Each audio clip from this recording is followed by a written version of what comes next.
paano nga ba mag-retouch ng photos na screenshot papuntang gallery.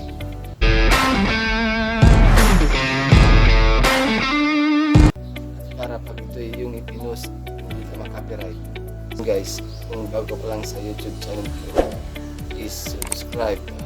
So yun guys, simulan na natin. Let's go!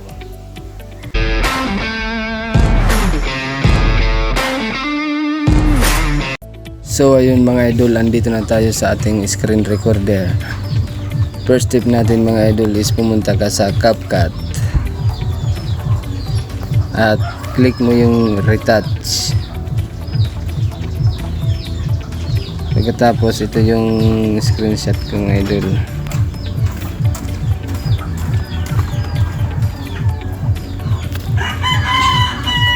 Tapos pwede mo rin i-edit yan.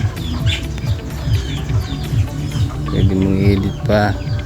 At kung hindi mo na gusto i-edit, pagkatapos export mo na yan mga idol.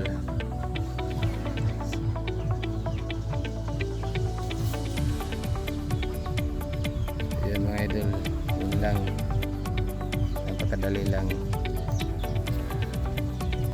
Pagkatapos tingnan mo mga idol sa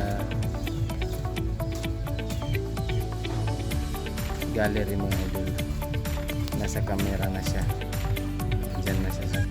So ayun mga idol, napakadali lang. At kung nagustuhan mo itong video na to, huwag mong kalimutang mag-subscribe para palagi kang updated sa mga video ko.